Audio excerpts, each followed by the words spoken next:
کی نیت کرتے ہیں. کیا نیت ہونی چاہیے, مطلب اس کے معنی کیا ہے اللہ کی قربت کے لیے؟ جزاکم اللہ. یہی چھوٹی سی بات. جزاکم اللہ. آپ کی خدمت میں ہدیہ تبریک پیش کرتے ہیں. جی بسم اللہ, لے لیں کال.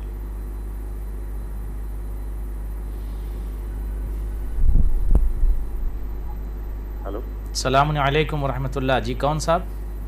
جی میں سید امان بات کر رہا ہوں. مولانا صاحب ایک مسئلہ ہے. جی بسم اللہ.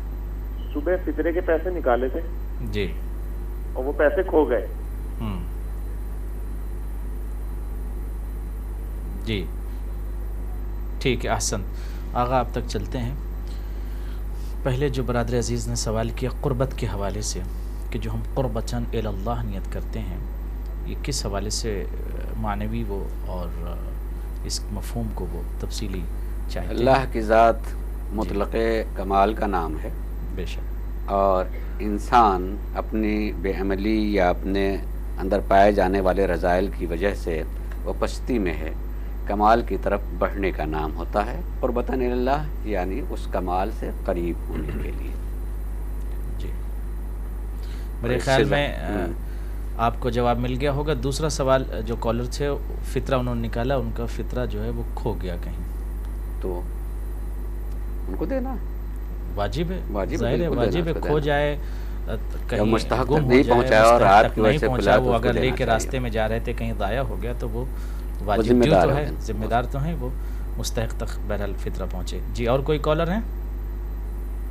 جی آغا بسم اللہ. آپ میں چونکہ بات کہہ رہا تھا اور آن ایئر بھی بات کہنے میں اس کو عیب نہیں سمجھتا ہوں کہ معمولاً میں ٹی وی پر سوال اور جواب کا قائل نہیں ہوں, اس لیے کہ بات مکمل جو ہے پہنچتی نہیں ہے, اور بات جامع جو ہے پہنچ نہیں پاتی ہے. جب ہر جگہ بات پہنچتی ہے تو کرنے کی ایسی بات, تو میں اس کا قائل نہیں ہوں.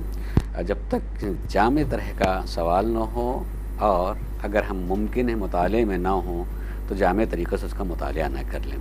علم کا مطلب ہمیشہ یہ نہیں ہوتا کہ وہ حاضر ہو.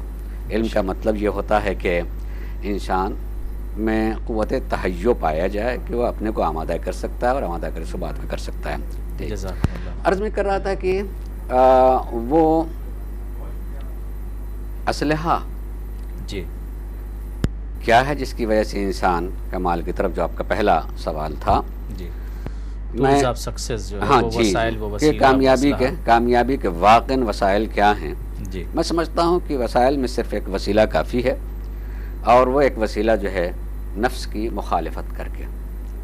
انسان نفس انسان کو راستے سے بھٹکاتا ہے, اور قرآن نے اس حد تک بات کہی کہ کیا تم نے ایسے شخص کو دیکھا ہے جس نے اپنے نفس کو اپنا معبود, اپنا الہ اور اپنا رب بنا لیا ہے. جی تو ایسی صورت میں انسان کی کامیابی کا راستہ یہی ہے, اور اس کا ایک ہی وسیلہ اور راستہ ہے کہ انسان اپنے نفس کی مخالفت کر رہا ہو.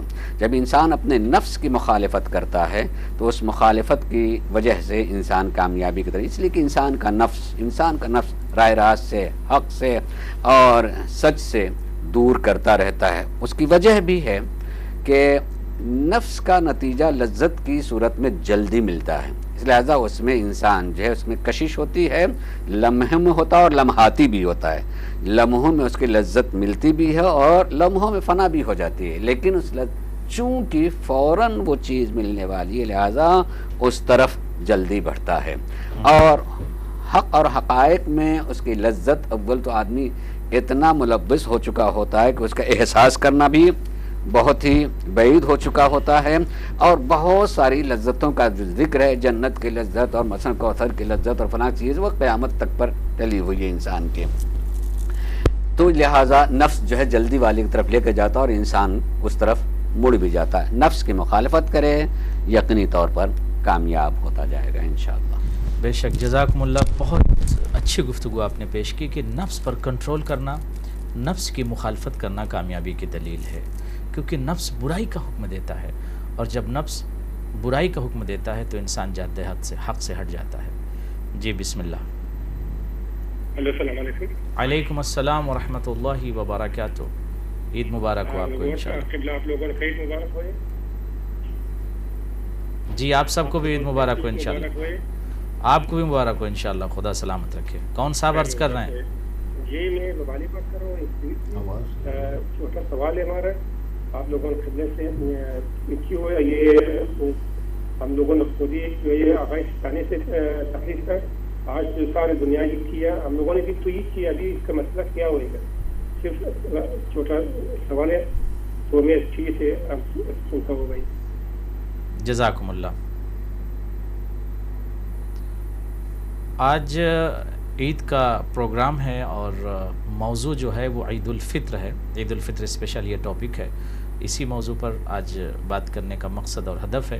لہٰذا آپ حضرات جو بھی سوال کریں اسی موضوع اور اسی ٹاپک اور اسی عنوان کو مد نظر رکھتے ہوئے سوال کریں تو انشاءاللہ آپ نے جو سوال کیا ہے دوسرے پروگرام میں آپ کو جواب دیا جائے گا کیونکہ موضوع جو ہے وہ آج عید الفطر ہے. تو ہم یہ چاہتے ہیں کہ سامعین اور ناظرین آپ اسی موضوع پر سوال کریں. آغا گفتگو یہ ہو رہی تھی کہ پریکٹیکل جو ہمیں کس طریقے سے جادہ حق پر صراط حق پر چلنا چاہیے اور وہ ٹولز وہ اسلحے وہ وسائل کیا ہیں جس کے ذریعے سے ہم سکسیز ہوں. آپ نے بہت ہی اچھے الفاظ کا استخدام کیا کہ نفس پر کنٹرول اور نفس کی مخالفت سے انسان جبال تعزیز و تبجیل و تکریم تک پہنچتا ہے. یقینی طور پر سامعین کرام آج ضرورت اس بات کی کہ ہم اپنے نفس پر کنٹرول کریں اور جب نفس پر کنٹرول کریں گے تو پھر ہم جا کر جبال تعزیز تک ہماری رسائی ہوگی. جب نفس ہم کو گمراہ کر دیتا ہے تباہی کی طرف نفس لے کر آتا ہے اور جب انسان نفس کی غلامی کرنے لگتا ہے تو انسان دنیا میں سب کا غلام بن جاتا ہے, شیطان کا غلام بن جاتا ہے. لہٰذا نفس سے ہم دوری اختیار کریں, اس کی مخالفت کریں اور اپنے نفس پر کنٹرول حاصل کریں, تب جا کر جبال تعزیز و تبجیل و تکریم تک ہماری رسائی ممکن ہے. جی کوئی کالر ہیں؟ بہرحال آغا آج دور جدید میں دنیا کی اکثر مملکت میں آغا یہ تنافر پھیلا ہوا ہے. تقاتل کا دور ہے, تباغض کا دور ہے, تحاسد کا دور ہے, تقاتل کا دور ہے, تنافر کا. کیا ٹولز استعمال کیے جائیں, کیا میسیجز استعمال کیے جائیں کہ مزاج بشری میں, فکر بشری میں جو تنافر والا مزاج ہے یہ کم از کم اس میں قلت واقع ہو سکے. کیونکہ دنیا کے جو حالات ہیں آغا بہت عجیب ہیں. آپ نے خود ملاحظہ فرمایا ہوگا کہ بغداد کی سرزمین عید سے پہلے لہو لہان ہو گئی. کتنے گھروں میں عید نہیں ہو سکی, گھر اجڑ گئے, بیوت اجڑ گئے, لوگ بچے یتیم ہو گئے, لاشوں کے ٹکڑے اور کٹے ہوئے سر, تڑپتے ہوئے لاشیں بغداد کی سرزمین پر اور دیگر مناطق میں یہ اس طرح کے حالات پائے جاتے ہیں. یہ کیا ہو گیا ہے انسانوں کو جو بشریت کا قتل کر رہے ہیں, انسانوں کا قتل کر رہے ہیں. کہاں ہے انسانیت, کہاں ہے بشریت, آدمیت کہاں ہے؟ مزاج انسانی کو کیا ہو گیا ہے؟ اپنے اعزاز و تعزیز و تبجیل کو اس نے کھو دیا ہے. لہٰذا ضرورت اس بات کی کہ ہم بیدار ہو کر پرچم انسانیت تلے آ کر, انسانیت کے پرچم تلے آ کر ہم سب سے پہلے مسلمان یا کسی اور مذہب و مسلک سے بات کرنے سے پہلے ہمیں یہ غور کرنا چاہیے کہ ہم انسان ہیں, ہم بشر ہیں, ہم ابن آدم ہیں, ہم انسان ہیں. انسانیت پہلے ہے. مولائے متقیان نے علی بن ابی طالب وقت کے امام ہیں, وقت کے معصوم ہیں, رہبر ہیں, امام وقت ہیں. جب لیٹر لکھتے ہیں کتب علی جو رسالۃ الی مالک الاشتر حین واللہ مصر, جب مالک اشتر کو ایک لیٹر لکھا ہے, خط لکھا ہے, تو مولائے متقیان مالک اشتر کو یہ بتانا چاہتے تھے کہ مالک اشتر یاد رکھنا جس ملک میں تم جا رہے ہو, جس زمین و سرزمین پر قدم رکھ رہے ہو, حکومت کرنے کے لیے جا رہے ہو, گورنر بن کے وہاں جا رہے ہو, یاد رکھو مالک اشتر دو طرح کے لوگ تمہارے معاشرے میں ہوں گے. ایک طبقہ وہ ہے جو اما اخ لک فی الدین و اما نذیر لک فی الخلق, اما اخ لک فی الدین او نذیر لک فی الخلق. یہ برادر مذہبی ہیں تمہارے, اگر برادر مذہبی نہیں ہیں تو نذیر لک فی الخلق, تمہارے برادر انسانی ہیں, تمہارے جیسے انسان ہیں. یعنی یہ جو ویژن, یہ کانسیپٹ, یہ میسج وقت کے معصوم, وقت کے امام, وجہ کل, امام کل, تیغ مسلول, امام المتقین, خلیفہ دنیا و دین, معرفت کا جام, گلشن محمد کا باغبان, ہر ولی کائنات کا, علی کا غلام, انسانیت کا رہبر, دنیا کے لوگوں کو ایک پیسفل میسج دینا چاہتا ہے. یونیورس کو میسج دیا کہ یاد رکھو مذہب و مسلک کے نام پہ تنافر نہ پھیلانا, بلکہ یاد رکھنا کہ تم سب سے پہلے انسان ہو. اگر سامنے والا برادر مذہبی نہیں ہے تو کم از کم انسان تو ہے. انسانیت کے ناطے اس کا احترام کرو, رسپیکٹ کرو, عزت کرو, احترام کرو. جی میں اب آتا ہوں جناب مولانا مشرف صاحب کی خدمت میں. آپ کافی عرصے سے انگلینڈ کی سرزمین پر ہیں اور رمضان کا یہ مقدس, معطر, معزز, معطر مہینہ گزرا اور اس مہینے سے ہم نے کذب فیض کیا. پریکٹیکل طریقے سے آپ یہ بتائیں کہ انہی فیوضات کو ہم کس طرح سے جاری رکھیں، اور مؤمنین جو اس وقت اہل بیت چینل کو دیکھ رہے ہیں وہ یہ جاننا چاہتے ہیں کہ بہترین روحانیت والا ماحول پھر سے ہم کیسے رمضان کے بعد کریٹ کریں. بسم اللہ. سب کیا کریں کہ پھر اسی روحانی ماحول کے اندر. سوال کیا تھا میرے خیال میں وہ جو آپ نے بغداد کی صورتحال بتائی، یمن کی صورتحال بتائی، وہ اسی کے ساتھ مربوط دونوں چیزیں ہیں. قتل و غارت گری ہر طرف ہو رہی ہے، افغانستان ہو، پاکستان ہو، کشمیر ہو، یا یمن ہو، یا بحرین ہو، یا سیریا ہو. یہ قتل و غارت گری جاری ہے اور کتنے سالوں سے جاری ہے. پاکستان میں پچھلے 27 سال میں تقریباً 27,000 افراد سے زیادہ شہید ہوئے ہیں. انجینئرز، ڈاکٹرز، یونیورسٹیوں کے گولڈ میڈلسٹ، اور اپنے شعبہ زندگی میں ڈاکٹرز بھی وہ پائے کہ ڈاکٹرز جو ماہر اسپیشلسٹ سمجھے جا رہے تھے، اور تسلسل سے یہ کام جاری ہے اور اس میں کوئی رکاوٹ کسی قسم کی نہیں آ رہی ہے.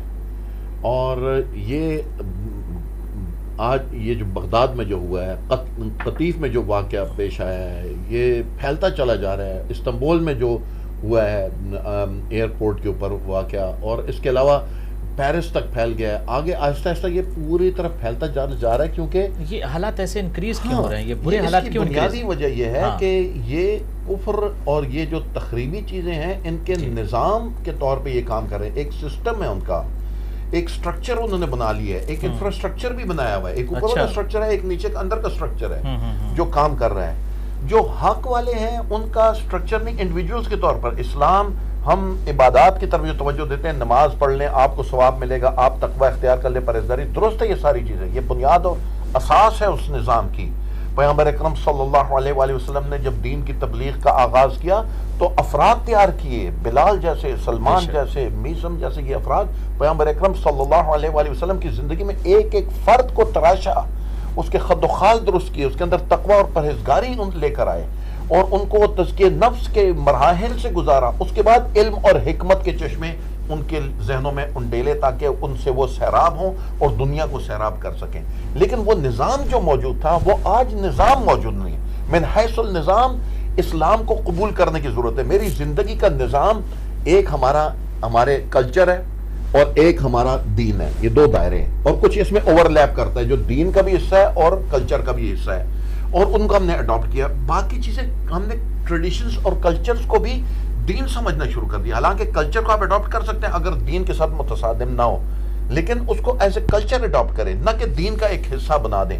دین جو خالص دین ہے اس کو بطور نظام کے اڈاپٹ کرنا کہ میری زندگی کا اوڑھنا بچھونا، چلنا پھرنا، میری پسند ناپسند، میری دوستی دشمنی کی جو پالیسی طے کرے وہ اسلام اور دین کے قوانین ہونے چاہیے. وہی توحید ہے، اسی توحید کی طرف ہمیں بڑھنا ہے. یہ نظام کا نہ ہونا باعث بن رہا ہے، کیونکہ 1400 سال میں کربلا کے واقعے کے بعد یہ تمام چیزیں شیٹر ہو گئی من حیث النظام، اور وہ ابھی دوبارہ اکٹھی ہو رہی ہیں. اب لوگوں کی توجہ ہو رہی ہے مختلف مکاتب فکر دین اسلام کے، اور دین اسلام اس طرف متوجہ، بالخصوص مکتب تشیع اس کی طرف متوجہ ہے، اور وہ دیکھتا ہے کہ اگر فلسطین والے اگر مکتب تشیع کی حمایت نہیں بھی کرتے تو اگر وہ مظلوم واقع ہوئے ہیں تو ان کی حمایت ہم نے کرنی ہے. دنیا کے کسی گوشے میں اگر کسی کے ساتھ ظلم ہو رہا ہے تو ہم نے اس کی حمایت کرنی ہے. دین کا اصول ہمیں یہ بتاتا ہے اسلام، اصل اسلام کو زندہ کرنے کی اور ایک عملی شکل میں لے کر آنے کی ضرورت ہے. من حیث النظام جب ہم as an individual, as a family, as a community اور ایز پوری انسانیت کے ہم اسلام کو اڈاپٹ کر لیں، اور اس اسلام کے لیے پھر نظام کے مقابلے میں آ سکتا ہے.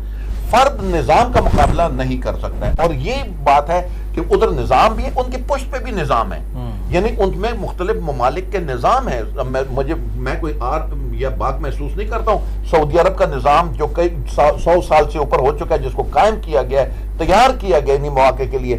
ترکی کا نظام ہے، قطر کا نظام ہے، مغربی ممالک کے نظام ہے جو ڈائریکٹلی اور انڈائریکٹلی ان کی پشت پناہی کر رہے ہیں. ایک طرف آپ ان تخریب کاروں کو سزا دینا چاہتے ہیں، دوسری طرف آپ ہی کا لیا ہوا اسلحہ وہ لے کر استعمال کر کے اپنی تخریب کاری بڑھا رہے ہیں. کیا بات ہے کہ یہ تخریب کار آج اتنے قوی ہو گئے کہ پورے ملک کی فوج کے ساتھ وہ لڑ رہے ہیں.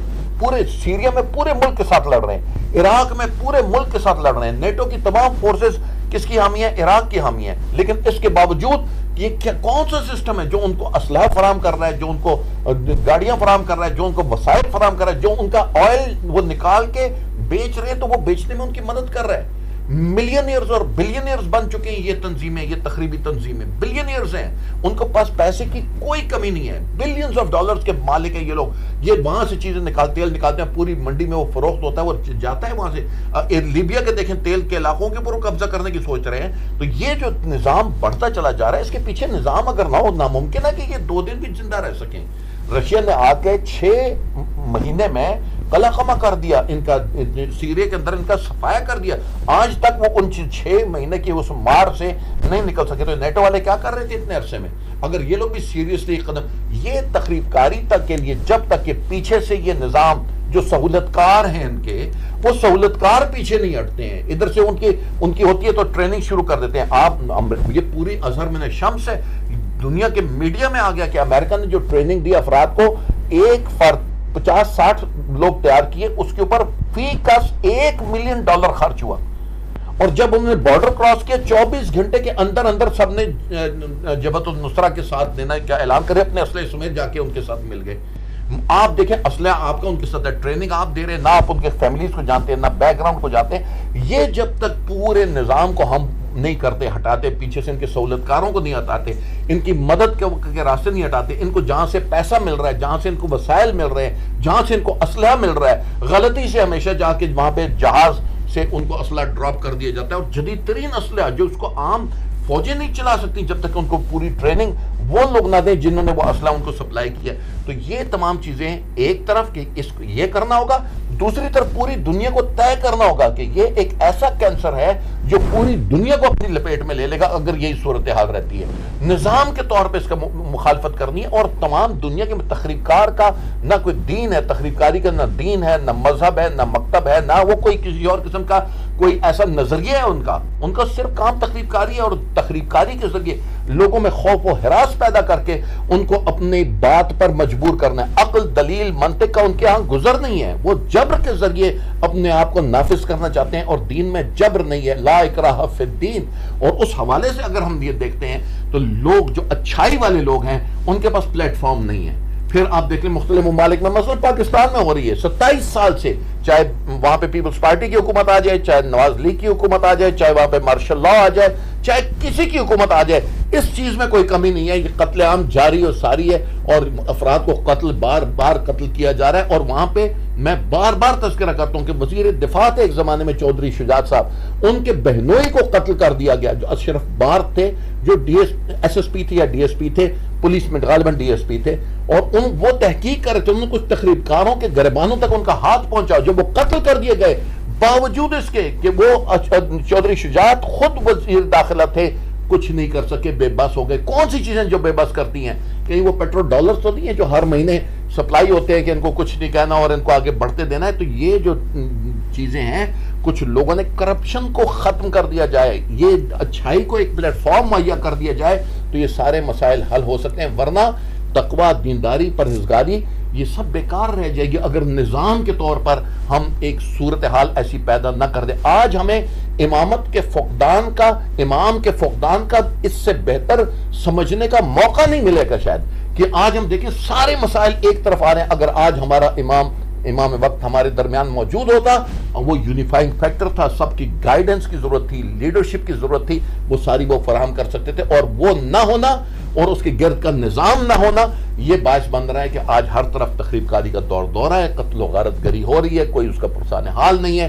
ادھر بم دھماکہ ہو رہا ہے, ادھر بم دھماکہ ہو رہا ہے. یہ لوگ ہیں جن کو, جو آسانی سے ان کو پتہ ہے کہ ہم پکڑے نہیں جائیں گے, ہم آزاد رہیں گے, اور وہ برین واش کر رہے ہیں لوگوں کو. ان کے سہولتکاروں کی کوئی پابندی نہیں, کسی اور کی سپلائز کی کوئی پابندی نہیں. یہ جب تک مکمل طور پہ اس درخت کی جڑوں کو نہیں کاٹا جائے گا, آپ کہیں گے منہ پر پتے اور شاخیں توڑ کے تو ہم اس درخت کو کر دیں گے, نہیں, اس کی جڑوں کے اوپر ہمیں دھیان دینا ہوگا کہ جڑیں کہاں کہاں تک پھیلی ہوئی ہیں, کون کون ان کی جڑوں میں پانی دے رہا ہے, غذا دے رہا ہے, اور ان کو وسائل فراہم کر رہا ہے. بے شک. ظاہر ہے کہ حقیقت یہ ہے کہ دہشت گردی کا کوئی مقام نہیں ہے اسلام میں, کوئی جگہ نہیں ہے, اور دہشت گردوں کا کوئی مذہب و مسلک نہیں ہوتا, بلکہ وہ انسان نہیں ہوتے, ان کا کوئی مقصد نہیں ہوتا الا کہ وہ تخریب ہے. بالکل, دہشت گردی ایک درندگی کا نام ہے. اور سامعین, آج کا جو موضوع تھا عید الفطر, اور اس پر ہم آپ سے گفتگو کر رہے تھے. عید کا دن آ گیا, ہم نے ایک دوسرے کو مبارکباد پیش کیا, اور پیش کر کے پروفٹ آف پیس کے میسج کو کنوے کرنے کی کوشش کی۔ آج ضرورت اس بات کی ہے کہ ہم بیدار ہو جائیں، اور خصوصی طور پر اگر یہ فطرے کا جو کانسیپٹ ہمارے شریعت میں ہے کہ فطرہ واجب ہے، مستحب نہیں ہے، واجب ہے۔ فطرہ اس لیے صرف نہیں ہے کہ ہم اپنے اس ڈیو یا اس ڈیوٹی کو، اس جو فطرہ واجب ہے کسی کو عطا کریں اور آگے بڑھ جائیں، نہیں، یہ فطرہ ہے مساکین کے لیے، فطرہ ہے غریبوں کے لیے، فطرہ ہے پورز کے لیے۔ فطرہ اس لیے ہے کہ اگر کوئی یتیم بچہ یتیمی کا احساس کرنے سے پہلے فطرہ اس کے گھر میں پہنچ جائے، ایسا نہ ہو کہ دوسرے بچوں کے صفوف میں ایک یتیم بچہ کھڑا ہو کر احساس یتیمی پیدا کرے۔ لہٰذا غریبوں کی مدد کیجیے، فقیروں اور بیواؤں اور مساکین کی مدد کیجیے۔ رمضان کا مہینہ گزر گیا، عید کی خوشی میں یتیموں کو شریک کیجیے، غریبوں کو شریک کیجیے، مساکین کو شریک کیجیے، اور اپنے وجود کے اندر، اپنے الفاظ میں، اپنے بیان میں، اپنے گفتگو میں، اپنے وجود میں اہل بیت کے سسٹم اور دستور اور سینگ کو پیدا کیجیے۔ جب ہم کلام کرتے ہیں، جب ہم گفتگو کرتے ہیں، جب ہم کچھ کہتے ہیں، اسلام کسی لفظ کے رٹنے کا نام نہیں ہے، اسلام ریپیٹیشن کا نام نہیں کہ ہم رٹ لیں فلاں لفظ کو یا بک کو اپنے دوش پر لے کر ٹہلیں اور یہ کہیں دس از اسلام۔ نو، اسلام پریکٹیکل انسانیت کا مذہب ہے، اسلام فطرت دین ہے۔ فاقم وجہک للدین حنیفا فطرت اللہ التی فطر الناس علیہا۔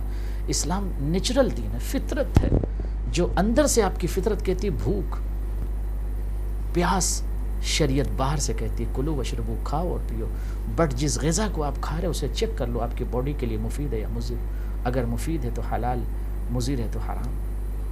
پیاس نے اندر سے پکارا، شریعت نے کہا پی لیجئے، لیکن پانی کو چیک کر لیجئے آپ کی حیات کے لیے کہیں مضر نہ ہو۔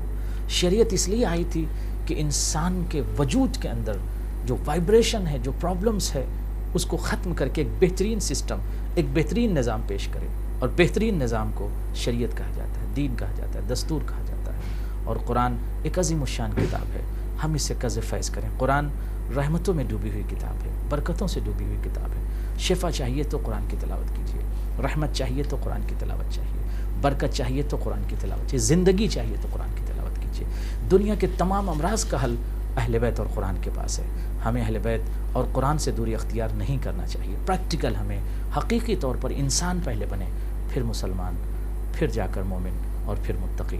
جب اس سبل کمال تک ہم گزرتے ہوئے سبل کمال سے آگے بڑھیں گے اور جبل شرف پر ہمارا وجود پہنچے گا، تو اس وقت ہمیں اس بات کا احساس ہوگا کہ یقینی طور پر انسان کو اللہ نے اشرف مخلوقات قرار دیا ہے، اور پریکٹیکل انسان اشرف مخلوقات ہے۔ کس بنیاد پر؟ اپنے ایکٹیویٹی اور اپنے ڈیڈ اور اپنے عمل کی بنیاد پر۔ لیکن جب انسان اپنے کردار سے گرتا ہے، انسان جب گرتا ہے، اس کے اپنے اعمال و اس کے افعال کی بنیاد جب برے اعمال اور برا کریکٹر اور کردار ہوتا ہے، تو انسان حیوان سے بدتر ہو جاتا ہے۔ لہٰذا ضرورت اس بات کی کہ ہم بیدار ہو کر کمال رمضان سے اور نور رمضان سے قز فیض کریں۔ ہم چلتے ہیں حجت الاسلام والمسلمین مولانا محمد حسن معروفی صاحب قبلہ کی خدمت میں کہ آغا وقت ہمارے پاس ابھی تھوڑا ہے۔ میں آپ کی خدمت میں یہ جاننا چاہتا ہوں کہ جو ویورز جو اس وقت دیکھ رہے ہیں وہ یہ جاننا چاہتے ہیں کہ ہم کس طریقے سے اس نورانی سلسلے کو اپنے وجود میں جاری رکھیں، اور کس طرح سے ہم پریکٹیکل طور پر قوت حاصل کریں اس دین سے، اس مذہب سے، اس ریلیجن سے، اس دستور زندگی سے ہم کس طرح سے قذف فیض کریں اور ہمارے اندر قوت پیدا ہو اور ہم ایک دوسرے سے محبت کریں اور بہترین معاشرہ ہم ڈیولپ کر سکیں۔ بسم اللہ الرحمن الرحیم۔ ایک مسلمان بہرحال اس بات کو جانتا ہے کہ جس نبی کریم نے اسلام ہم تک پہنچایا ہے، پائے تکمیل تک پہنچایا ہے، انہیں نے جاتے ہوئے یہ بات کہی کہ انی تارکم فیکم الثقلین، اور یہ عہد و پیمان بھی کیا ہے کہ ما ان تمسکتم بہما لن تضلوا بعدی۔ جزاکم اللہ۔ ہم گفتگو یہی کر رہے ہیں نا کہ بھائی بے راہ نہ ہو۔ نبی کریم نے دو چیزوں سے وابستگی کے لیے ضمانت لی ہے کہ پھر تم بے راہ نہیں ہو سکتے ہو، قطعاً بے راہ نہیں ہو سکتے ہو۔ اور یہ دونوں چیزیں میں جو چھوڑ کے جا رہا ہوں ایک دوسرے سے جدا نہیں ہوں گے، الگ نہیں ہوں گے، حتیٰ یردا علی الحوض، کہ وہ ساتھ ساتھ رہیں گے یہاں تک کہ قیامت کے دن آ جائے گا اور حوض کوثر پر دونوں ایک ساتھ وارد ہوں گے۔ علاج موجود ہے، اس کمال تک پہنچنے کے، اس پر بقا کے لیے بے شک اپنا امتحان خالی یاد میں کریں کہ میں اپنے کو کتنا وابستہ پاتا ہوں قرآن سے، میں اپنے کو کتنا وابستہ پاتا ہوں اہل بیت سے۔ اگر اپنی وابستگی کا وہ امتحان لیتا رہے تو الگ الگ دوسروں کو درس دینے کی ضرورت نہیں ہے، خود انسان اپنے کو پائے گا کہ میں ناکام جا رہا ہوں یا کامیاب جا رہا ہوں۔ تو اس کامیابی کے لیے ان دونوں چیزوں سے وابستگی، چونکہ موقع اور محل رمضان اور عید ہے، تو میں یوں ہی آج پڑھ بھی رہا تھا تو ماہ رمضان کے بالکل آخری دن کے آخری لمحات کے لیے ایک ذکر موجود ہے اور دعا کی شکل میں ہے کہ چونکہ انسان معمولاً ماہ رمضان میں قرآن پڑھتا ہے، وہ آخری دن ہے تو کوشش بھی کرتا ہے کہ وہ قرآن ختم کر لے، تو ختم قرآن کی دعا بھی ہے، اور اگر صحیفہ سجادیہ میں دیکھیں تو اس میں دعا نمبر 42 ہے 42 کہ اس میں انسان کہ اب اگر قرآن ختم کیا تو پڑھنا چاہیے ہے، اس کو پڑھے خاص طور سے۔ اور اس کے علاوہ اگر نسبتاً طویل ہے، اگر چھوٹی دعا پڑھنا چاہیں تو یہ مفاتیح میں موجود ہے، اور اس کے کلمات اس طریقے سے ہیں کہ اللہم اشرح بالقرآن صدری، ماشاءاللہ، پروردگارہ میرے دل کو کشادہ کر اس قرآن کے ذریعے، قرآن کے وسیلے، قرآن سے، یعنی شرح صدر پیدا ہوتا ہے انسان کا قرآن کے ذریعے سے۔ وابستہ اگر ہو جائے، اگر وابستگی رکھے گا تو شرح صدر پیدا ہوگا۔ ابھی اس سے پہلے جو گفتگو کر رہے تھے کہ کیوں ایک دوسرے کو کاٹے پیٹے چلے جا رہے ہیں، شرح صدر نہیں ہے، شرح صدر نہیں ہے۔ ہو سکتا ہے کہ قرآن کے الفاظ ان کی زبان پہ ہوں، وہ تو ماضی میں بھی خوارج دیکھے گئے ہیں، تلاوت قرآن سے جن کے ہونٹ سوکھے رہتے تھے، مگر لفظیں الفاظ اور لفظیں جو ہیں نکلتے تھے قرآن کے، وہ اندر کی طرف کے معنویت اس کی طرف نہیں جا رہے، تو اس سے کسب فیض نہیں کر پا رہے تھے، وہ نہیں کیا انہی نے۔ اس لیے جو بولتا ہوا قرآن اسی کے مقابلے میں کھڑے ہو گئے ہیں۔ انسان اپنی وابستگی قرآن سے دیکھے کہ وہ کتنا وابستہ ہے۔ میں اس سلسلے میں خالی ایک جملہ کہوں، چونکہ میں پڑھ رہا تھا تو مجھے میرے سامنے معصوم کی ایک حدیث گزری۔ معصوم نے فرمایا کہ اگر کوئی یوں بھی آدمی کہیں تنہا قرآن پڑھ رہا ہے اور جہاں پڑھ رہا وہاں دوسرے لوگ بھی ہیں، تو صحیح کرے، کوشش کرے کہ اس قرآن کو الفاظ سے، یعنی اس کو آواز سے پڑھے، آواز سے پڑھے۔ لفظوں کے اثرات ہوتے ہیں اور اس سے کوئی انکار نہیں کر سکتا ہے کہ لفظوں کے اثرات ہوتے ہیں۔ اور چوتھے امام نے رسالۃ الحقوق میں کان کو راستہ بتایا ہے، اچھی بات کا قلب تک پہنچنے کا راستہ بتایا ہے کہ جی اگر اس راستے سے قلب تک بات جائے۔ اگر ہم زبان اردو بول رہے ہیں، اردو میں بہت سارے الفاظ انسان کو خوش کر دیتے ہیں، انسان کو ناخوش کر دیتے ہیں، انسان کو بیمار پڑا دیتے ہیں، انسان کو بیماری سے نجات بھی دیتے ہیں۔ لفظیں اگر ایک باشرف انسان کے لیے کوئی بہت ہی سطح سے گرے ہوئے الفاظ کا استعمال کر دیا جائے، وہ آدمی بیمار ہو جاتا ہے کہ اس کے لیے استعمال کے لفظوں کے اثر برداشت نہیں ہوتی ہے، کسی کو غصے میں لے آتا ہے۔ جی الفاظ کے اثرات ہوتے ہیں۔ امام نے کہا کہ آواز سے پڑھو، گھر میں جو دوسرے تلاوت میں مصروف نہیں، تمہاری زبان سے نکلے ہوئے قرآن کے الفاظ اس کے کانوں تک جائے، شاید وہاں اثر کر جائے۔ کبھی ایسا ہوتا ہے کہ خود پڑھنے والا خالی پڑھ رہا ہے، کسی نیت پر ممکن اس پر اثر انداز نہ ہو، لیکن کسی دوسرے پر اثر انداز ہو جائے اور شرح صدر پیدا ہو جائے، یقیناً لہٰذا آواز سے پڑھنا۔ تو اس میں اگر شرح صدر پیدا ہو جائے گا تو اس میں پہلا جملہ کہ پروردگارہ قرآن کے ذریعے میرے سینے کو میں کشادگی پیدا کر، وَاسْتَعْمِلْ بِالْقُرْآنِ بَدَنِي۔ اب جب شرح صدر پیدا ہوگا اور قرآن نے اثر کیا تو بدن کے جتنے اعضاء اور جوارے ہیں وہ قرآن کی آواز کے مطابق عمل میں لگ جائیں گے۔ پروردگار اگر عمل نہیں ہے تو قرآن کے مطابق اسی لیے کہتا ہے، اور ہے یہ روایت کہ رب قارئ القرآن یقرأ القرآن رب یقرؤون القرآن والقرآن یعلنہم۔ نہ جانے کتنے ایسے قاریان قرآن ہیں جو قرآن پڑھتے ہیں مگر یہ کہ قرآن پر لعنت کرتا ہے۔ مطلب کیا ہوا کہ یعنی قرآن پڑھ رہا ہے، وہ اسے چوم رہا ہے وہ اپنے گلے سے لگائے ہوئے ہے، مگر جو پڑھ رہا ہے اس پر عمل نہیں کر رہا، اس کا بدن، اس کا جسم کے اعضاء اور جوارح جو ہیں اس کے مطابق عمل نہیں کر رہے ہیں، قرآن سے دور نہیں ہے۔ کسی عالم میں بڑا اچھا جو ہے لفظوں کی تکرار ہے، جی وائبریشن ہے زبان اپنے آپ کو پر، دھوکہ دے رہے ہیں۔ جی جی اپنے وجود کو دھوکہ دے رہا اسی لیے کسی عالم کا میرا نہیں ہے، میں صاحب کہتا ہوں میرا نہیں، کسی عالم کا اچھا جملہ تھا کہ بھائی خالی اللہ کو نہ مانو اللہ کی مانو، خالی امام کو نہ مانو امام کی مانو، خالی رسول کو نہ مانو رسول کی مانو، خالی قرآن کو نہ مانو قرآن کی مانو۔ اگر آدمی قرآن کو گلے سے لگائے مگر اس کی کسی بات پر عمل نہیں کر رہا ہے تو یقیناً وہ آیت اس پر لعنت کرے گی۔ اور اسی کے ساتھ ساتھ تیسرا جملہ ہے وَنَوِّرْ بِالْقُرْآنِ بَصَرِي، پروردگارے میری آنکھ کی روشنی اور زیادہ منور فرما اس قرآن سے۔ یقیناً اسی لیے حکم ہے کہ کسی کو اگر قرآن یاد بھی ہو، حفظ بھی کیے ہوئے ہو، تب بھی اس کو چاہیے قرآن کھول کر کے سامنے رکھ کر کے ان کے الفاظ کو دیکھ کر کے پڑھے۔ اس قرآن کے دیکھنے کے اثرات اس پہ آنکھ پر، اس کی بصارت پر مثبت اثر انداز ہوتے ہیں، مثبت اثر ڈالتے ہیں، بصارت پر بھی اور بصیرت پر۔ یقیناً جب بصارت پر ہوتے ہوتے دھیرے دھیرے انشاءاللہ بصیرت تک بھی اس کی بات پہنچتی ہے۔ اور چوتھی اس میں دعا ہے کہ فرمایا کہ وَطْلِقْ بِالْقُرْآنِ لسانی، اور پروردگارہ اسی قرآن سے میری زبان کو کھول دے، اس کی لگی ہوئی گرہوں کو کھول دے۔ ممکن ہے آدمی قرآن کے پیغام کو پہنچانے لگے، خود عمل کرے، عملاً اگر دیکھا جائے تو معصوم کے قول ہے کہ تم اپنے عمل کے ذریعے سے مبلغ بنو، تم کو چاہیے کہ عمل کے ذریعے سے تبلیغ کرو۔ زبان سے تبلیغ کرنا کم اثر انداز ہوتا ہے، عمل سے تبلیغ کرنا زیادہ اثر انداز ہوتا ہے۔ تو جب اس میں باتیں تھیں اپنے کمال تک پہنچنے کے لیے اور اس چیز کو باقی رکھنے کے، نور رمضان کو باقی رکھنے کے لیے ضرورت ہے کہ انسان اپنے کو جانچے، اپنے کو پرکھتا رہے۔ ہم معمولاً دوسروں پر نگاہ کرتے ہیں، دوسروں کے دامن کے دھبے دکھائی دے جاتے ہیں اور آدمی مسکرا دیتا ہے، کاش کہ کبھی اپنی طرف ہی مڑ کر کے دیکھے اور اپنے دھبے کو صاف کرتا جائے۔ انسان، ہر آدمی اگر اپنے داغ دھبے کو صاف کرتا جائے گا تو سارے سفید دکھائی دیں گے، بے داغ دکھائی دیں گے، لیکن اگر دوسرے کے داغ دھبے کو دیکھ کے ہنسے گا تو داغ اور بڑھتے ہی چلے جائیں گے۔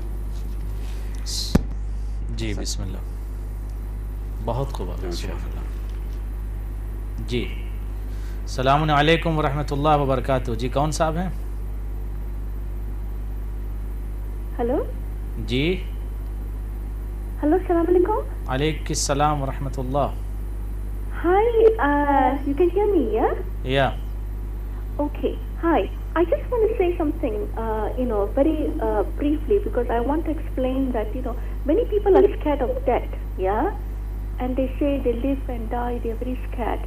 But I want to say that, positive, negative, yes, everything can be there. Positive, negative, pass exam, get a medal, certificate, all can be there.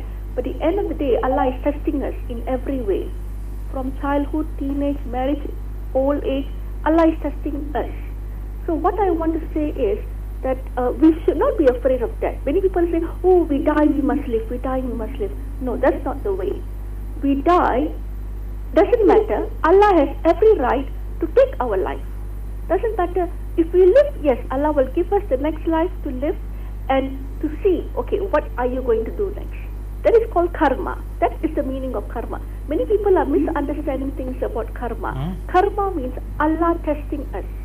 You die, you live, what is your next Okay, karma can you going tell to me be? please the So abbreviation of many your people question? don't understand this. Yeah, And I must say, with the Prophet of Allah, Yeah. I must say that with his blessing, that I got this chance to say this, because it's something very hard. People talking about positive, negative. Positive, negative is nothing to do with it. Yeah, It's can to you do can with can you how tell us what is your can question, live please? your life. And if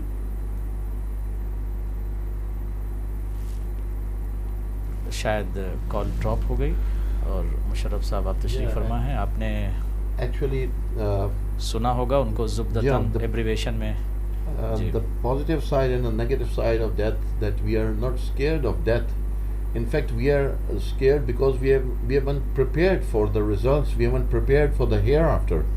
we are not prepared. What we have been sent to do in this world, we have not been able to do that. So that's why we are scared. And in life, the positive and negative, both of them, you can call it a positive or negative, you can call it the side of blessings of Allah and the evil thoughts and visions. We need to get rid of them whatsoever, and the whole program was about the same, how to get rid of negative traits in our actions, in our behavior, in our attitude, in our decision making, in our dealing with our friends and foes. All that is the part, and no doubt, as the sister was saying, we need to concentrate on these things, and the positive side must be enhanced and boosted before the angel of death comes onto us. And that means angel of death is nothing to be scared of. Angel of death means that we have passed this stage and the time has ended to do good deeds and train ourselves and elevate our soul, elevate our body, elevate our thoughts and visions, so that we can achieve something higher status for our soul for the next world, inshallah. تو جس طرح ہماری بہن کہہ رہی تھی کہ ہماری قرب اور ہمارے نیکیوں کی طرف جانے کا راستہ اچھائی، اور اسے موت سے کوئی نہیں گھبراتا ہے، ان باتوں سے کوئی نہیں گھبراتا. گھبراتا انسان اپنے عمل سے ہے کہ جب انسان نے اپنے عمل کے ذریعے because of deeds, the people they are afraid because of their deeds and actions. They are not ready for the results. If they don't have good actions and good deeds, they will be afraid. They are not ready for the result. They are not ready. They are not Somebody ready. who haven't prepared for the exam, they will be ready and they will be happy for the result, you know. And they will be much happy. But Why? those who are prepared, they would like it. They won't mind anything. They say, oh, I'm ready. They want to go soon because they are ready. They have done everything, and they have good activities and actions and deeds. Then they will be happy to go there. But the people, those they have, for example, good not good actions and deeds, they are very afraid. Jazakumullah. جی آپ اس حوالے سے جو آپ اس سے پہلے گفتگو فرما رہے تھے کہ جی اصل یہی ہے کہ عید جو ہے اس کو عام طور پہ رسمی طور پہ رسم کے لحاظ سے اگر ہم دیکھیں عید کو، عید ایسی چیز بن گئی ہے کہ ہم نے ایک پیریڈ گزارا، 30 دن کے ہم نے گزارنا تھا، ہم نے روزے رکھنے تھے اور یہ ہم نے گزار دیا. پھر ابھی مثال کے طور پہ عید غدیر آئے گی، پھر محرم آئے گا، اس کے بعد اور مہینے ایک کے بعد عید میلاد النبی آئے گی، اور یہ ہر مہینے میں ہم نے کچھ ایکشنز ہیں وہ انجام دینے ہیں. اور جس طریقے سے مثال کے طور پہ ہم لوگ کرسمس منا لیتے ہیں، کبھی ہم ایسٹر منا لیتے ہیں، کبھی اور چیزیں منا لیتے ہیں، یہ اس قسم کے تہوار ہیں جن کو ہم منا رہے ہیں. ایسی بات نہیں ہے، ایسی حقیقت نہیں ہے، یہ انٹر لنکڈ ہے. ماہ رجب میں دیکھیں عبادتوں کی طرف کتنی توجہ دلائی گئی ہے. وہ روایات جو کہتی ہیں این رجبیون، رجبی کہاں ہیں؟ رجب کے مہینے میں روزے رکھنے والے. روزے جو واجبات فرض ہیں وہ ماہ مبارک رمضان میں، لیکن رجب کے روزوں کی اپنی افادیت ہے. ماہ شعبان میں ولادت ائمہ اطہار علیہ السلام کی، حضرت عباس علمدار کی، حضرت امام حسین علیہ السلام کی یہ ولادتیں ہمیں، اور رجب کے مہینے میں یہ ہمیں اس کے اور قریب لے کے آ رہی ہیں، ہمیں تیار کر رہی ہیں. یہاں پہ تیاری ہو رہی ہے ماہ مبارک رمضان کی، اور پھر یہاں سے نکلتے ہیں تو غدیر کے لیے تیار ہو رہے ہیں ہم.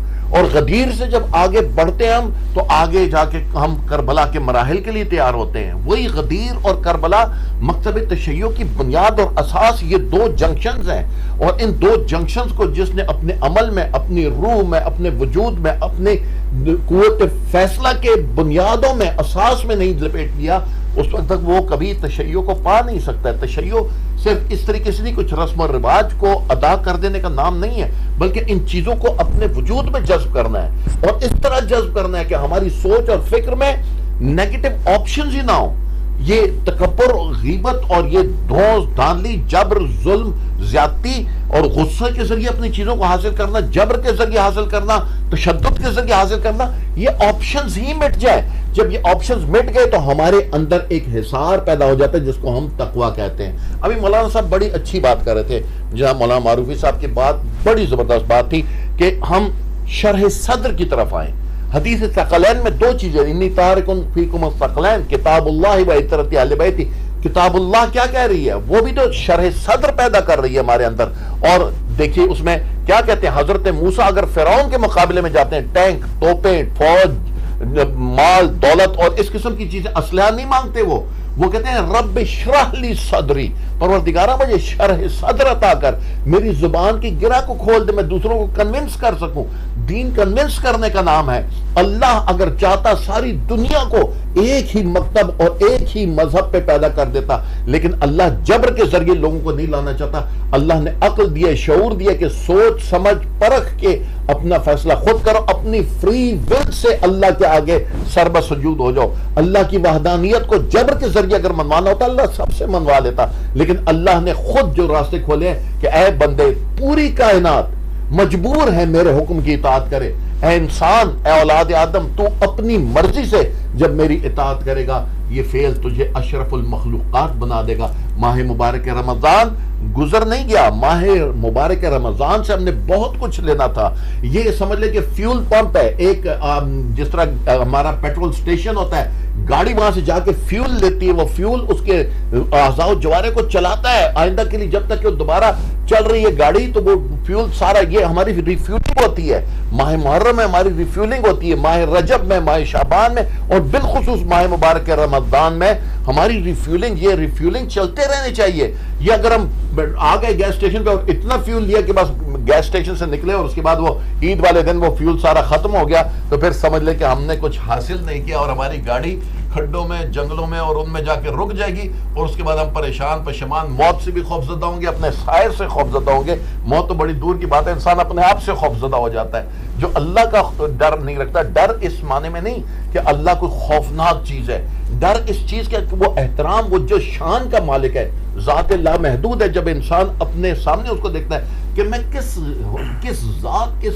ہستی کی حکم کے خلاف ورزی کر رہا ہوں، تو یہ چیز انسان کے اندر، جس طرح والدین کئی مرتبہ ہمیں کوئی سختی نہیں کر رہے ہوتے، لیکن جب کوئی غلط کام ہم سے سرزد ہوتا ہے تو پھر ہم گھبرا رہے ہوتے ہیں۔ اللہ نے ہمیں چند لمحوں کے لیے اس دنیا میں بھیجا ہے، اس دنیا کا ایک دن اس دنیا کے 50,000 سال کے برابر ہے۔ تو یہ جو ہماری 50-60 سال کی زندگی، میں کہتا رہتا ہوں کہ تقریباً 3-3.5-4 منٹ بنتے ہیں، تو یہ 4 منٹ کے لیے اگر اللہ نے دیا، ہم بچے کو بھیجتے ہیں کہ بیٹا یہ 5 پاؤنڈ لو، جا کے شاپ سے بریڈ لے آنا، انڈے لے آنا اور دودھ لے آنا، اور بچہ جاتا ہے گھوم پھر کے، لیٹ بھی آتا ہے، پیسے بھی پھینک آتا ہے، ضائع کر آتا ہے، ادھر ادھر کی سویٹس وغیرہ، چاکلیٹس کھا کے، آئس کریمیں کھا کے فارغ ہو جاتا ہے۔ جب واپس آتا ہے تو دل میں ندامت بھی ہوتی ہے اور ایک ڈر بھی ہوتا ہے، حالانکہ گھر والے کچھ نہیں کہیں گے، لیکن ایسے بچے کے حوالے انسان دوسرے کاروبار کا کنٹرول اس کے ہاتھ میں نہیں دے گا۔ جو ان چند لمحوں میں اللہ کے احکامات کی پابندی نہ کر سکا، اللہ کیسے اس کو بہشت کا کنٹرول اس کے ہاتھ میں دے؟ تو خوفزدہ ہونے کی بات تو ہمارے اپنے عمل کی وجہ سے ہے، نہ کہ اللہ کی وجہ سے۔ جی کالر ہیں۔ السلام علیکم ورحمۃ اللہ۔ جی السلام علیکم، میں نے بس چھوٹا سا مسئلہ پوچھنا تھا۔ جی بسم اللہ۔ جی سب سے پہلے آپ سب لوگوں کو عید مبارک۔ آواز ذرا اونچی۔ آپ کو بھی عید مبارک ہو، خدا سلامت رکھے، خیر و برکت نازل کرے انشاءاللہ۔ آغا سستانی کا مقلد ہوں، تو ہماری کل ہے، تو بس یہ پوچھنا تھا کہ آج میں نے روزہ رکھا، مجھے پتہ لگا یہ غلط ہے، تو کیا یہ صحیح بات ہے؟ جی جزاکم اللہ۔ بس یہی پوچھنا تھا۔ احسنت برادر عزیز، جی احسنتم جزاکم اللہ۔ زبدتاً آپ کی خدمت میں عرض کر دوں کہ جو جس مرجع کا مقلد ہے وہ ان کو فالو کرے، ان کے مسئلے کو فالو کرے اور انشاءاللہ خیر ہے۔ جو المرجع الدینی سیستانی حفظہ اللہ کے فالوورز ہیں، ان کے مقلد ہیں، وہ ان کو فالو کریں، اس میں انشاءاللہ کوئی مسئلہ نہیں ہے اور کوئی گھبرانے اور پریشان ہونے کی ضرورت نہیں انشاءاللہ۔ جی آغا، تو آپ سے گفتگو ہو رہی تھی کہ ہم رمضان کے اس مقدس مہینے میں اپنے وجود کے اندر ریفیولنگ یہ کرتے ہیں اور تقوی الہی اختیار کرتے ہیں۔ آج سب سے بڑا مسئلہ آغا یہ ہے کہ ہمارے پاس عظیم شخصیت مولانا معروفی صاحب تشریف فرما ہے، بہت ہی اویئر ہیں، صاحب خبرہ اور تجارب ہیں۔ جو حالات ہیں اس وقت آغا کمیونٹی کے اور معاشرے کے اور ہمارے مناطق کے، وہ اس طرح کے عجیب ہوتے چلے جا رہے ہیں کہ پرائیڈ اور غرور کی بنیاد پر ہم ایک دوسرے سے ملتے نہیں ہیں، صلۃ الرحمی کا سلسلہ ختم ہوتا جا رہا ہے، لوگ ایک دوسرے سے ملتے نہیں، اور اگر ملتے بھی ہیں تو طرز زندگی عجیب ہے کہ کوئی کسی سے ملنے کی خواہش نہیں کرتا۔ سامعین، ناظرین، حاضرین، میں آپ کی خدمت میں قول مولا متقیان علی بن ابی طالب نقل کرنا چاہتا ہوں۔ ہم معاشرے میں کیسے جئیں، کس طرح سے ہماری پریکٹیکل لائف ہو، ہم کس طریقے سے رہیں۔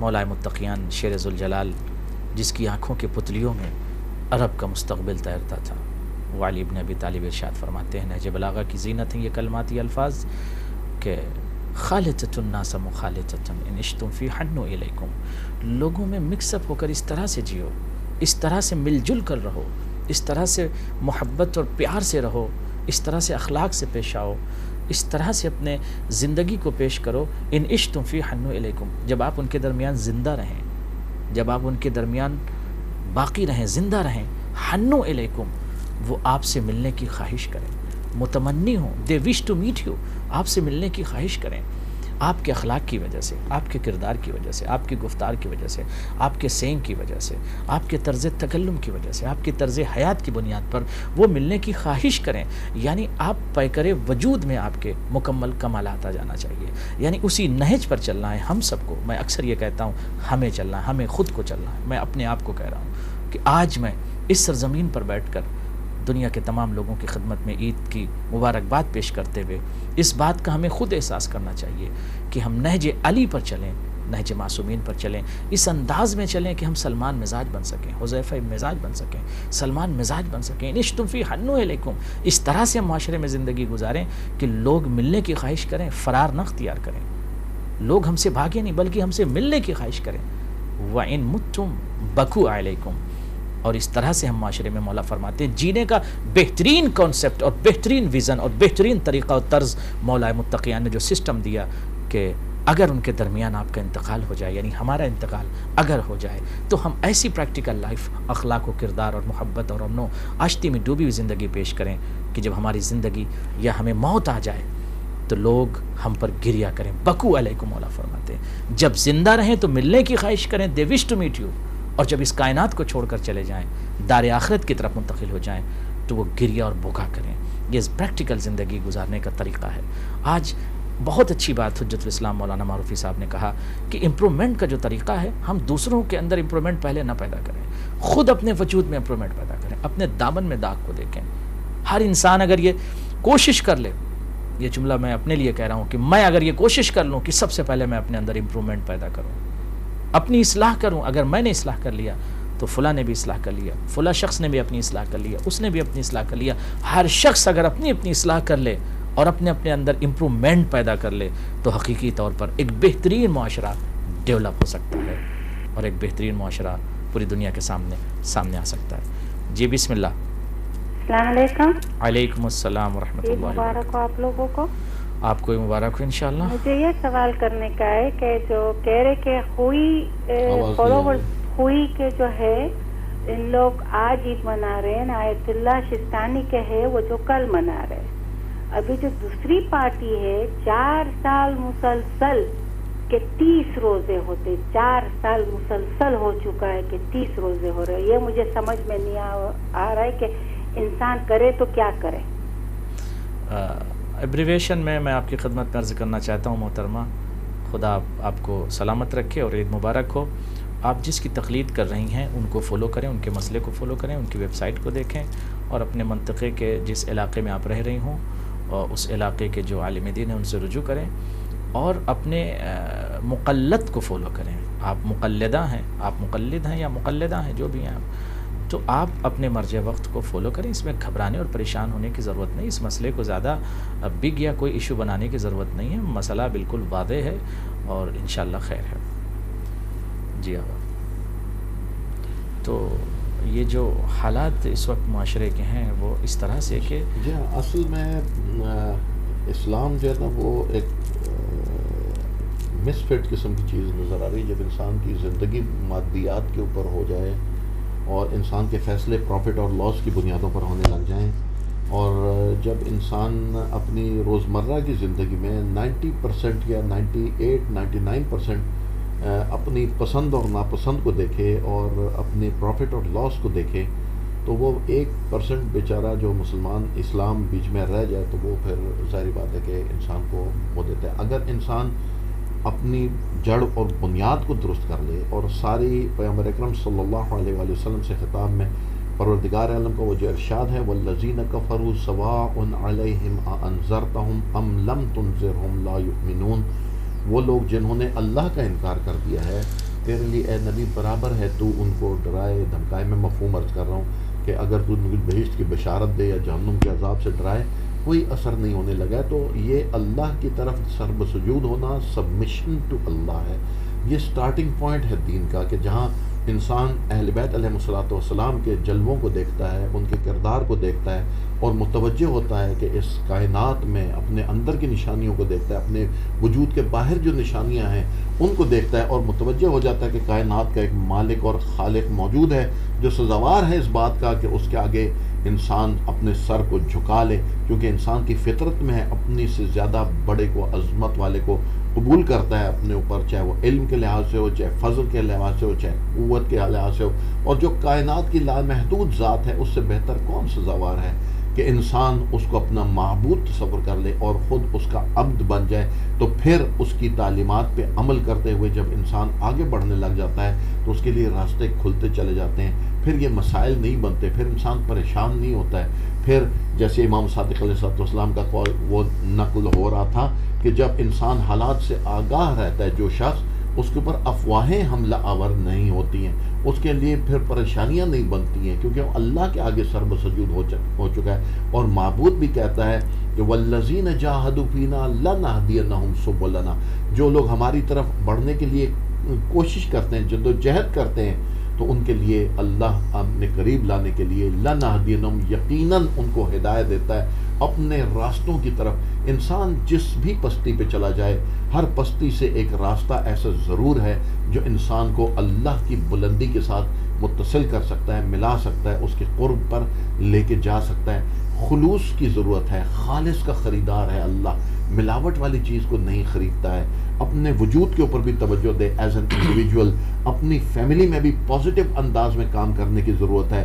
جن لوگوں کو ناراض کیا ہے حقوق العباد کی طرف بھی توجہ دے، کون کس کو میں نے ناراض کیا ہے، کس کا میں نے حق مار لیا. اگر حق مار لیا ہے تو مجھے اس کا حق پہلے لوٹانا ہے، پھر اس کو راضی بعد میں کرنا ہے. یہ نہیں کہ مجبور کر کے اس کو راضی کر دیا، اور یا میں نے دھونس دھاندلی سے اگر کسی پہ قبضہ کر لیا. پیغمبر اکرم صلی اللہ علیہ وآلہ وسلم کا ایک فرمان ہمیں ملتا ہے، فرماتے میری امت کے بدترین لوگ وہ ہوں گے جن کے شر کی وجہ سے لوگ ان کا احترام کریں گے.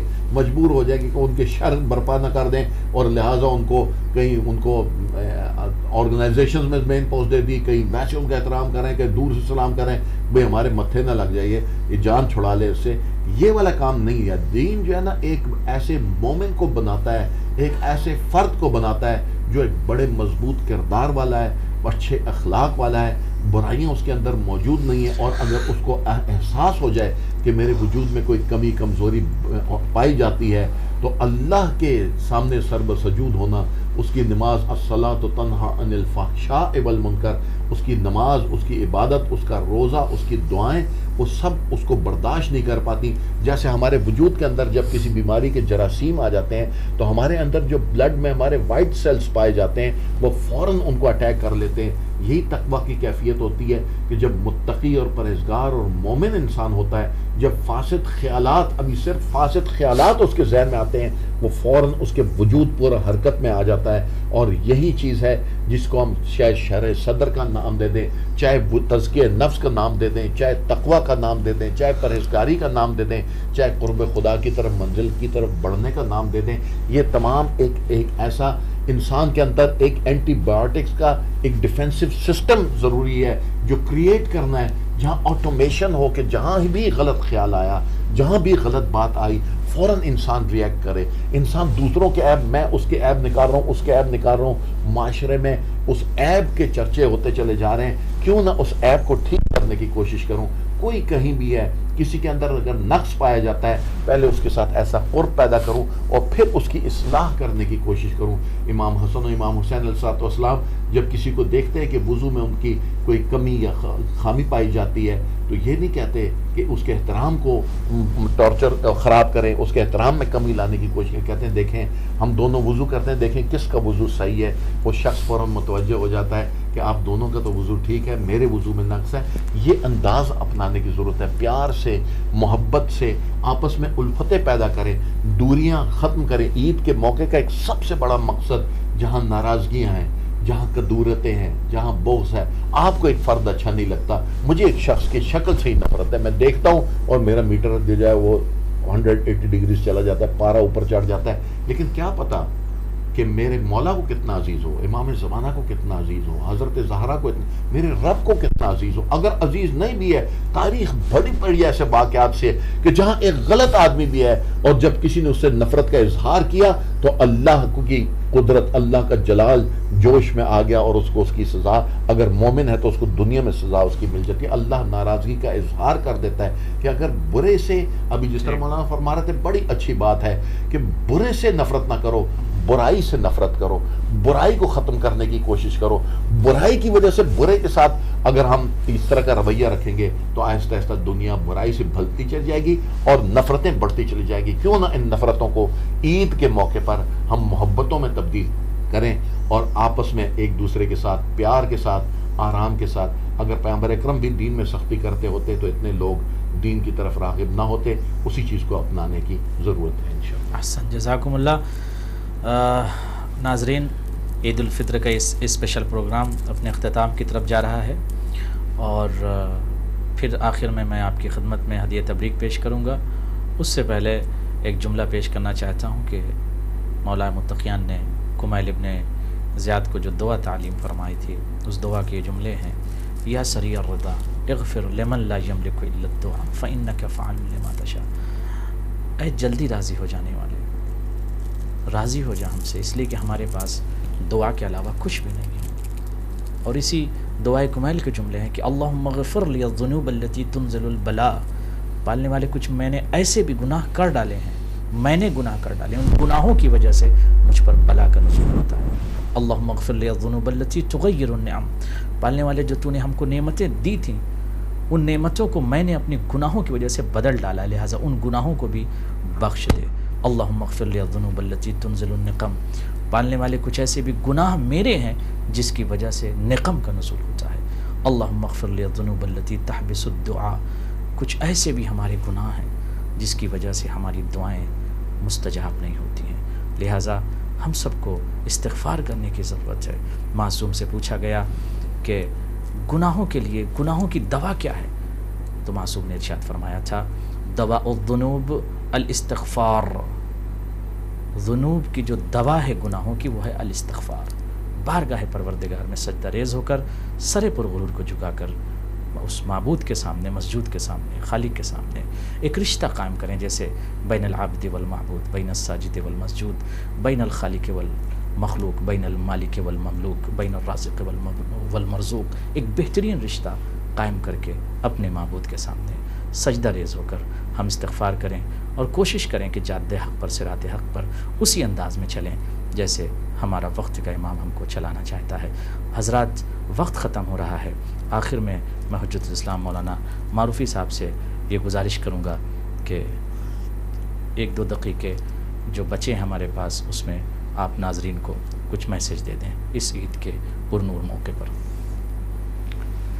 انشاءاللہ میں سمجھتا ہوں کہ جتنی گفتگو ہوئی ہے، اتنی دیر تک معمولاً کوئی ٹی وی پہ بیٹھا ہوا دیکھتا تو نہیں رہتا ہے کہ اس کا نتیجہ نکالے. دنیا بہت ہی دوڑتی بھاگتی جگہ کا نام ہے اور وہاں آدمی واقعاً اتنی دیر تک توجہ کرے اور نتیجہ نکالے. برداشت ختم کر دی. جی، اور ابھی تک جو ہے شاید مختصر لفظوں میں کوئی مختصر سی بات کہنا جو ہے وہی کفایت کرتے ہے. ختم ہو چکا ہے. میں بھی اتنی کے لیے اتنے بات کہنی پڑی، صرف اتنا ہی کہوں گا کہ انسان اپنے رب سے مربوط ہو جائے، اپنے مالک سے مربوط ہو جائے اور اپنا امتحان لیتا رہے اور اپنے اندر پائی جانے والی قوتوں میں عقل کو غالب رکھے، خواہش کو مغلوب رکھے. انسان کامیاب ہوتا جائے گا. پروردگار عالم ہم سب کو ان باتوں کی توفیق عنایت فرمائے انشاءاللہ. حضرات، آج کے اس اسپیشل پروگرام کا وقت ختم ہو رہا ہے. ہم اہل بیت ٹی وی کی جانب سے سب کے شکر گزار ہیں. مولانا حجت اسلام مولانا محمد حسن معروفی صاحب جنہوں نے اپنا قیمتی وقت دیا، مولانا مشرف حسینی صاحب جنہوں نے بہترین الفاظ اور بہترین بیانات سے آپ کو، آپ کی سماعتوں کو منور کیا. آخر میں دوبارہ ہم آپ کی خدمت میں ہدیہ تبریک مسلسل پیش کر رہے ہیں، لیکن اس جملے کے ساتھ کہ ہم پریکٹیکل اہل بیت کے چاہنے والے بنیں. خدا ہم سب کو جادہ اہل بیت پر چلنے کی توفیق اور قوت اور طاقت اور ہمت اور شہامت و بصالت عنایت فرمائے. فقط والسلام ورحمۃ اللہ وبرکاتہ.